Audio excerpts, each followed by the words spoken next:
Меня зовут Чары Ширлиев. Вы посмотрели мои фильмы, которые состоят из нескольких частей. В них рассказывается о богатейшем культурном наследии, оставленном нам нашими древними предками. Я хочу поближе познакомить вас с моей родиной, древним и обновленным Туркменистаном, познакомить с историей моего народа.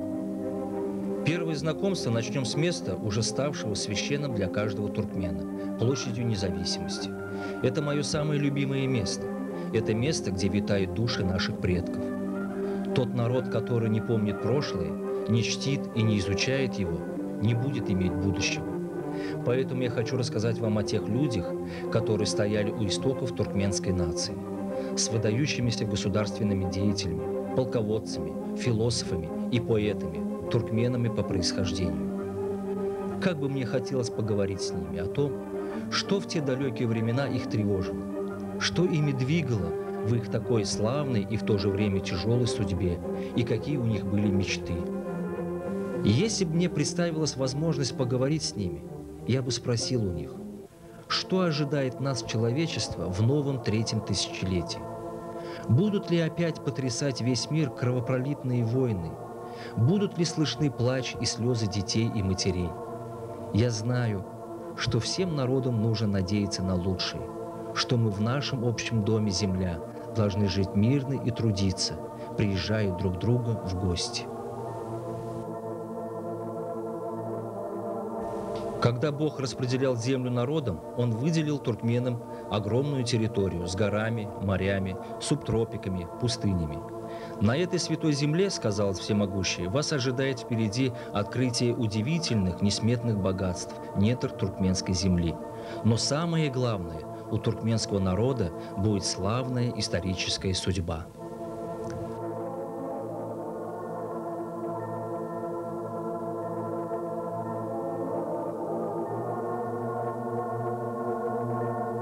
Туркменистан – святое наследие предков.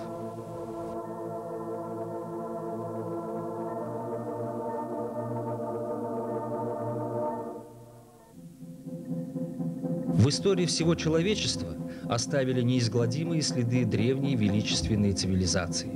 Джейтун – 6-е тысячелетие до нашей эры, Алтын-Депе, Маргуш, Аннау – это протогородские цивилизации эпохи бронзы, а также всемирно известные города Мерв, столица Парфянского царства, Нисса и другие, расцвет которых приходился на 3 век до нашей эры.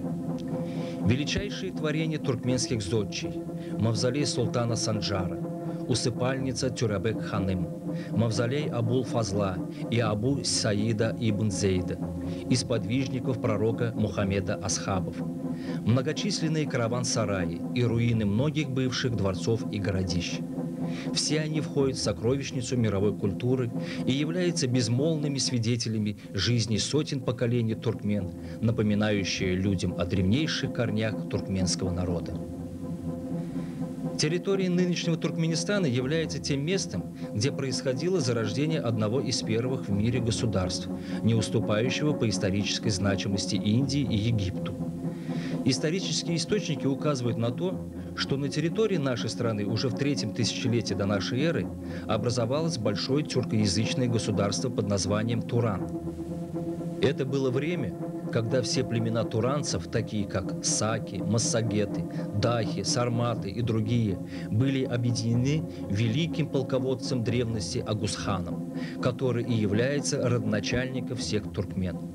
Через 2000 лет, в середине 1-го тысячелетия до нашей эры, туранские племена заложили на территории Туркменистана основу 3 великих империй Востока – Парфянской империи, Хорезмийского царства и государства Великих Кушан.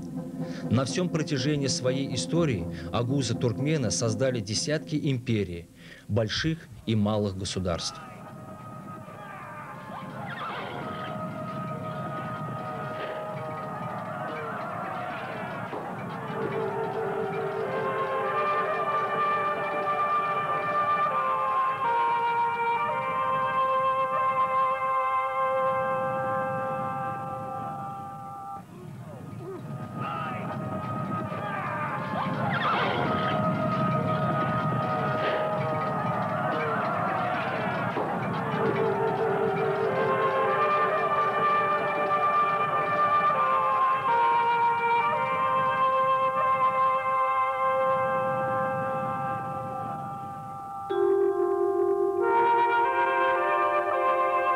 Туркменский народ, сформировавшийся из великих этносов древности, куда входили скифы, саки, массагеты, сарматы, аланы, гуны, тюрки, парфяне, хорезмийцы, испытывал особый подъем в IX-XII веке, когда туркменами были образованы величайшие империи Азии агузских ябку, караханидов, газневидов, великих туркмен-сельджуков, хорезмшахов, а также несколько княжеств в Восточной Европе, Индии, Среднем и Ближнем Востоке, Закавказье и так далее. Расцвет цивилизации всегда во все времена вызывал миграцию и расширение границ. Так, с 3-го тысячелетия до нашей эры по 13 век нашей эры наши предки-туркмены широко распространились по всей территории Центральной Азии, Малой Азии, Сибири, Индии, Восточной Европы, Кавказа, способствовав тем самым зарождению первых в мире государств. В те времена туркменами на всей территории было создано свыше 70 государств. Но особая роль туркмен в средние века заключается в создании ими мировой империи великих туркмено-сельджуков, оставившей яркий след в исторических судьбах народов Востока. Так, основателем Великой Туркмено-Сельджукской империи являлся Мухаммед Тогрулбек Туркмен. Еще в 1055 году султан Тогрулбек по просьбе арабского халифа с войсками вошел в Багдад, обеспечив в арабском халифате мир и спокойствие. В свою очередь халиф увенчал его короной и назначил правителем Востока и Запада. Таким образом, в сохранении арабского халифата и, следовательно, ислама в целом решающую роль в средние века сыграли туркмены-сельджуки. Алп Арслан Туркмен является вторым султаном Великой Туркмено-Сельджукской империи, при котором в 1071 году между туркменами и византийскими войсками во главе с императором Романом Диогеном IV произошло крупное сражение. Византийские войска были наголову разбиты, а сам император попал в плен. Последним султаном Туркмено-Сельджукской империи был султан Сальджар Туркмен, XII век, которого современники называли вторым Искандером, как Александра Македонского. Туркменом же был и Имад ад-Дин Зенги, правитель Сирии в XII веке, поднявший знамя борьбы мусульман с завоевателями-крестоносцами и разбивший их. Осман Гази из туркменского племени Каи жил на рубеже XIII-XIV веках и основал туркмено-османское государство. А его потомок Мехмед II Фатих в 1453 году взял Константинополь, что означало конец тысячелетнего византийского государства и утверждение на его руинах Великой Туркмено-Османской империи. В XIV-XVI веке на территории Малой Азии, Ирана, Закавказья возникли крупные туркменские государства Ак-Коюнлы, правителем которого был Узун Хасан, а также государство Кара-Коюнлы, великим правителем которого был Кара-Юсуф. На базе этих государств Исмаил Шах Сефеви основал в начале XVI века государство и династию сефевидов. Байрам-хан Туркмен был выдающимся государственным деятелем империи великих моголов в Индии, XVI век. Основателем империи Афшаров Иран был Надир-шах Афшар, XVIII век, из туркменского племени Афшар. Одним из основателей государства мамлюков в Египте в XIII веке был выдающийся государственный деятель и полководец Айбек Туркмен. Имена этих выдающихся деятелей Средневековья, туркмен по происхождению, можно перечислять бесконечно. Они останутся в исторической памяти у всех народов, и сколько бы ни прошло веков, эти народы будут помнить о них. На протяжении уже 5000 лет во всех частях света проживают туркмены, а там, где они смешались и растворились с другими народами, оставили значительный след в языках, культуре и традициях этих народов. В средние века жили и творили такие туркменские мыслители, как Мухаммед аль-Хорезми, Ахмед Ясави, Мавлана Джалалиддин Руми, Хаджа Бекташ-Вели, Юнус Эмре, Караджа Оглан, а также Махтум Кули, Мола Непес, Кемине и многие другие, которые призывали народ к единству, терпимости, объединению и мирному существованию. В настоящее время к изучению культурного наследия Туркменистана приковано внимание всего мира. Большим событием в культурной жизни туркмен явилась международная конференция «Историко-культурное наследие Туркменистана», проходившая в октябре 2000 года в Ашхабаде, в которой принимали участие крупнейшие ученые мира. Это событие лишний раз подтвердило, что внимание всего мира приковано к туркменскому народу, обладающему мощной древней культурой и идущему по пути нейтралитета и дорогой созидания. Важной вехой явился указ президента Туркменистана Сапармурата Туркменбаши о создании Международного государственного института по изучению культурного наследия народов Туркменистана, Центральной Азии и Востока. Туркменистан обладает более 30% мировых запасов углеводородного сырья. Невиданными темпами развиваются все отрасли промышленного и сельскохозяйственного производства. Со сказочной быстротой обновляются наши города. Растет благосостояние людей, расцветает национальная культура. Туркменистану в 1995 году единогласным решением ООН присвоен статус постоянного нейтралитета. Президентом Туркменистана является Сапармурат Атаевич Ниязов. Туркменистан расположен в Центральной Азии. Его территория составляет 491,8 тысячи квадратных километров. Население более 5 миллионов человек. Здесь в мире и согласии проживают представители более 100 национальностей. Моя родина богата уникальными и единственными в своем роде чудесными природными уголками. В начале 70-х годов с гор Кугитанга на юго-востоке страны сошел оползень, и миру открылась величественная многокилометровая плата со следами динозавров.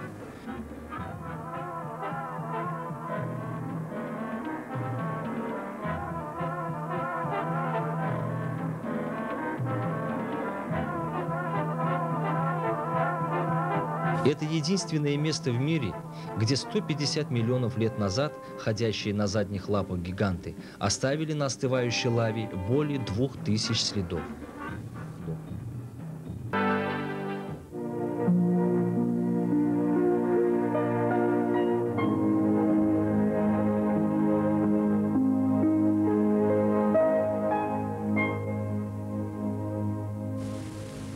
Туркменистан богат уголками нетронутой природы.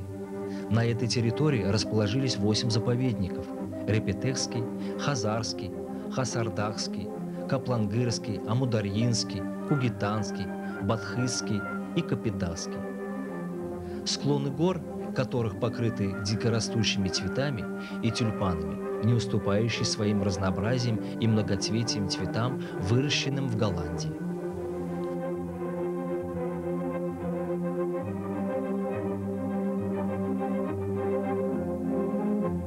Наших гостей встретит новый, самый красивый аэропорт Центральной Азии имени Сапармурата Ниязова.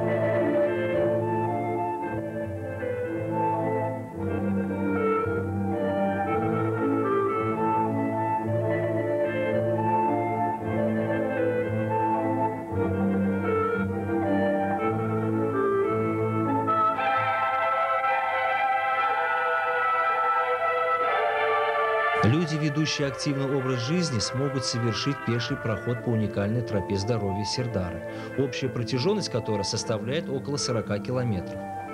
Первые из спортсменов, одолеющие по лестнице в небо это марафонское расстояние, на специально устроенном в один из праздничных дней международном соревновании получат приз ахалтекинского скакуна.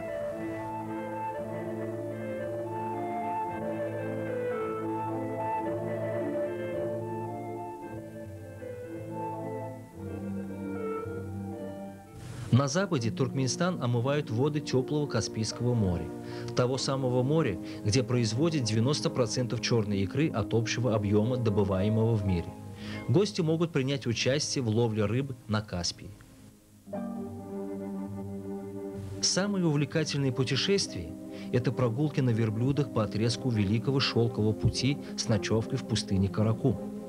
Я знаю, что когда сидишь ночью у костра и вглядываешься в звездное небо, можно загадать желание, которое обязательно сбудется.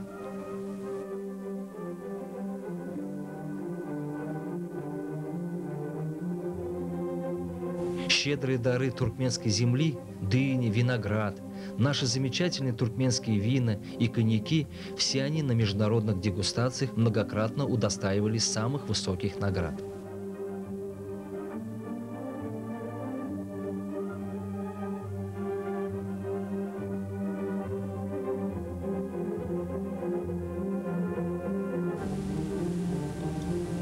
Сотканные в Туркменистане ковры известны во всем мире.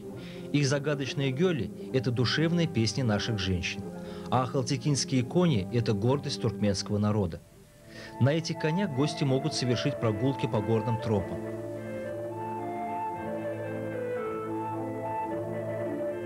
Меня часто спрашивают, сколько стоят ваши кони и ковры? И я отвечаю, что они бесценны, ведь в них вложены труд и душа многих поколений туркмен.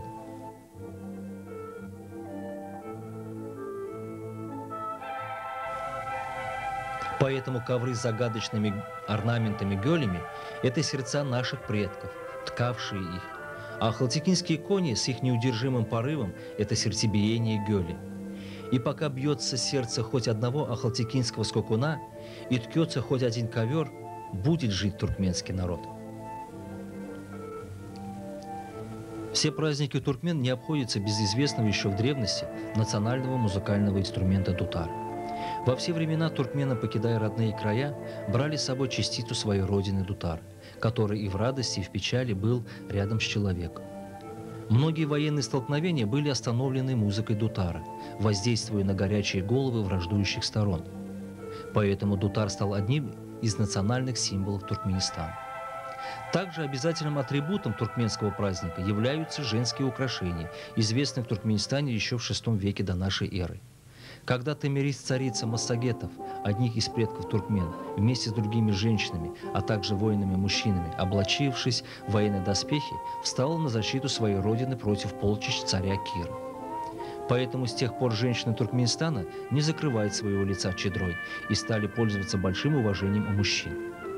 А сейчас эти украшения, бывшие когда-то воинскими доспехами, называемые ныне сказочными серебряными дождями, являются символами женской независимости и подчеркивают женскую красоту и величие.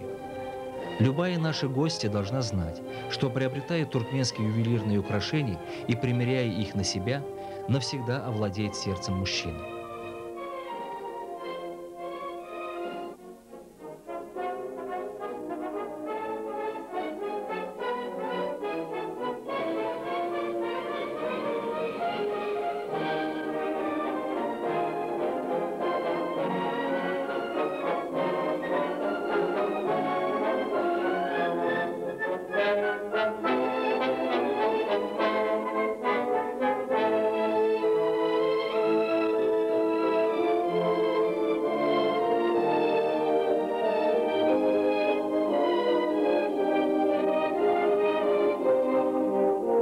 На всю жизнь вы запомните необыкновенный вкус национальных туркменских блюд, приготовленных прямо на костре.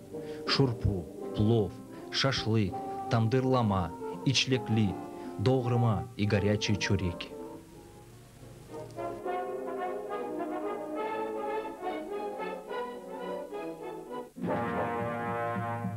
Туркменские охотничьи соколы балабаны и охотничьи собаки тазы известны во всем мире.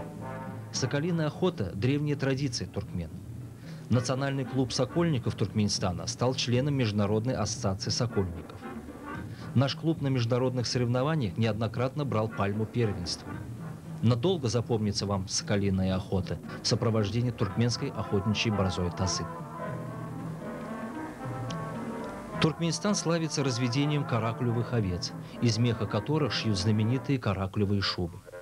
Многие путешественники в древности, приехав в Туркменистан, пытались заполучить туркменское золотое руно – каракулевые меха. Не менее известна в мире знаменитая порода сарджинских овец, из шерсти которых ткутся знаменитые туркменские ковры. Многочисленные стада этих овец помогают охранять от волков туркменские собаки алабаи. Еще с древних времен, со второго тысячелетия до нашей эры, были известны миру туркменские алабаи. На городище Алдын-Депе в отложении эпохи бронзы были найдены кости этой туркменской собаки. Некоторые особи напоминают небольших медведей. Алабаи не оставляют никаких шансов волкам в единоборстве. Только стая из 3 и более волков может одолеть одного алабая, который, истекая кровью, будет биться до конца, оберегая жилище и домашний скот своего хозяина. Туркменистан славится своими здравницами, современным кардиологическим центром в городе Ашхабаде, а также институтом глазных болезней, грязевыми источниками Малакара, где лечат суставы и женское бесплодие, санаториями в Арчмане, где лечат болезни желудочно-кишечного тракта, и в Баэр-Эмали, где исцеляют болезни почек. В народе бытует легенда, что когда в IV веке до нашей эры к нам с войной в Туркменистан пришел Александр Македонский и взял Мерв, то один из его военачальников обнаружил, что боли в почках, долго мучившие его, внезапно прошли. Тогда он попросил верховного правителя навсегда оставить его в Туркменистане, где и прожил долгую безбедную жизнь, не испытывая с тех пор боли в почках. Туркменистан всегда удивлял своих гостей своими чудесными уголками природы. Миллионы гостей, приехавшие к нам, почувствуют на себе настоящее туркменское гостеприимство. Неузнаваем стал Ашхабад, один из красивейших городов и столиц мира, с его величественными дворцами, фонтанами, музеями, мемориальными комплексами. Новые современные пятизвездочные отели с современным комфортом европейской, восточной и национальной туркменской кухней к услугам наших гостей.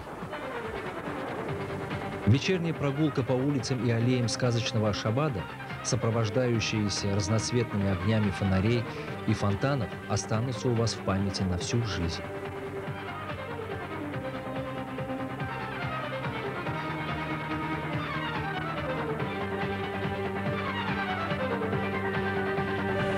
Я познакомил вас с историей моей родины, но я рассказал только маленькую часть всего того, что вы можете увидеть своими глазами, приехав к нам.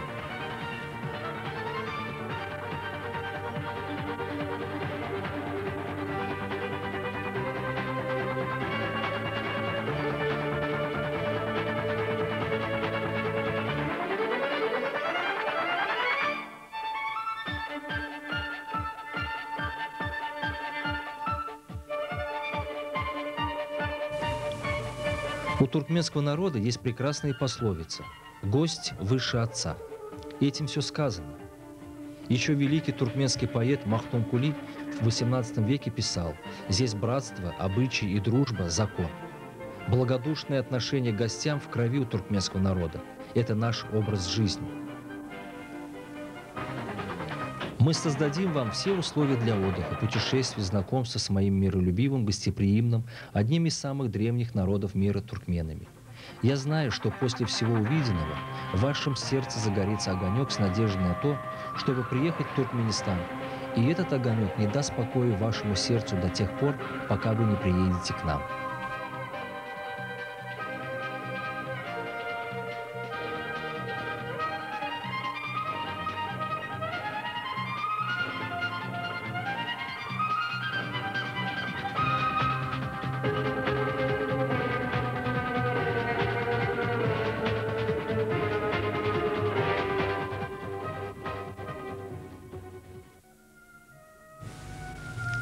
Наследие оставило в наших сердцах неизгладимый след. Поэтому долг нашего поколения – продолжить славные дела наших отцов и дедов.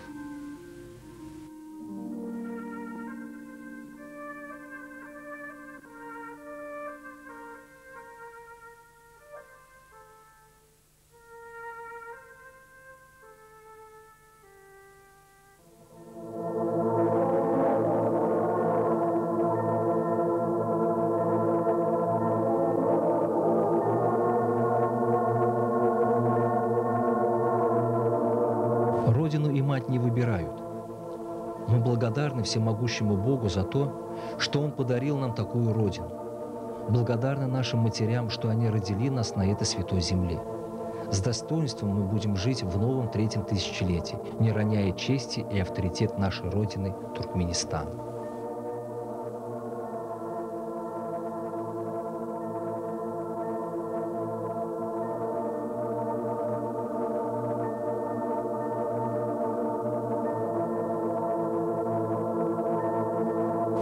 Продолжение фильма следует.